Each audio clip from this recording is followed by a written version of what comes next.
एक समय की बात है, एक रहस्यमय जंगल के भीतर बसे एक अनोखे गांव में अमेलिया नाम की एक युवा लड़की रहती थी।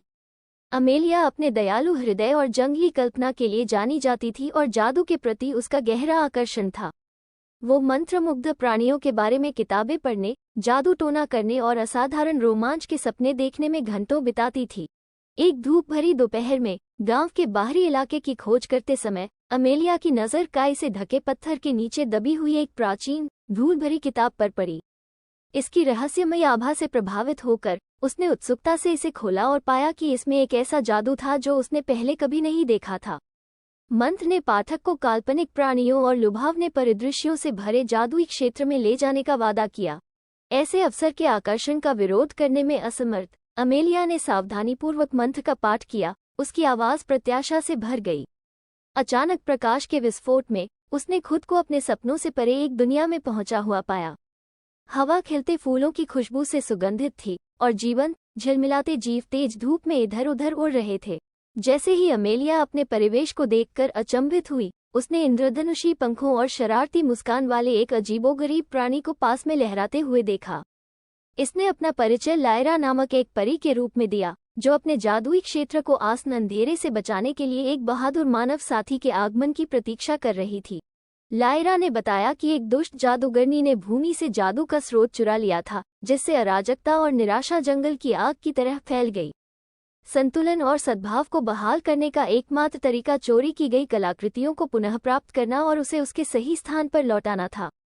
अमेलिया किसी असाधारण चीज का हिस्सा बनने के अवसर से रोमांचित होकर लायरा को उसके मिशन में सहायता करने का वचन दिया। साथ में अमेलिया और लायरा ने मंत्रमुग्ध जंगलों, विश्वासघाती पहाड़ों और रहस्यमय पानी के नीचे की गुफाओं के माध्यम से यात्रा की। रास्ते में उन्हें कई जादुई प्राणियों का सामना करना पड़ा, कुछ मिलनसार और कुछ इतने अच्छे नहीं। उन्होंने अपनी बुद्धि, बहादुरी और अटूट मित्रता पर भरोसा करते हुए कठिन चुनौतियों का सामना किया और जटिल पहेलियों को हल किया। जैसे जैसे उनका साहसिक कार्य आगे बढ़ा, अमेलिया को अपनी जादुई क्षमताओं का पता चला। उसने प्रकृति की शक्ति का उपयोग करना, हवा के झोंकों को बुलाना, पौधों को बढ़ने का आदेश देना और यहाँ तक कि जानवरों के साथ संवाद करना भी सीखा। प्रत्येक कदम ने उसे उसकी वास्तविक क्षमता और उसके दिल के भीतर की ताकत का एहसास करने के करीब ला दिया। अंत में रोमांचक परीक्षणों की एक श्रृंखला के बाद अमेलिया और लायरा उस विशाल किले के सामने खड़े हो गए जहां जादूगरनी ने चोरी की कलाकृतियां छिपा दी थीं। अपने संयुक्त जादू और अटूट दृढ़ संकल्प का उपयोग करके उन्होंने जादूगरनी के जाल पर काबू पा लिया और अंधेरे के खिलाफ प्रकाश की चरम लड़ाई में उसका सामना किया।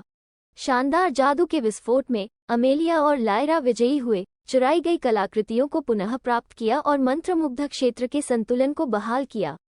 जमीन खुश हो गई, जीवंत रंगों से सराबोर हो गई और प्राणियों ने जादूगरनी की पकड़ से अपनी आज़ादी का जश्न मनाया। कृतज्ञता के प्रतीक के रूप में जादुई प्राणियों ने अमेलिया को एक चमचमाता पेंडेंट उपहार में दिया, जो उसकी बहादुरी और मनुष्यों और जादुई क्षेत्र के बीच के चिरस्थायी बंधन का प्रतीक था।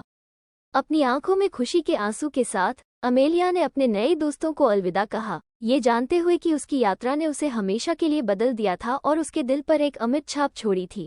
अपने गांव लौटकर अमेलिया ने अपनी अविश्वसनीय कहानी साझा की, जिसने सुनने वालों के दिलों और कल्पनाओं पर कब्जा कर लिया। उस दिन के बाद से वो एक प्रिय कहानीकार बन गई, अपने करामाती कारनामों से पीढ़ियों को प्रेरित करती रही और हर किसी को उस असाधारण जादू की याद दिलाती रही जो हम में से प्रत्येक के भीतर रहता है।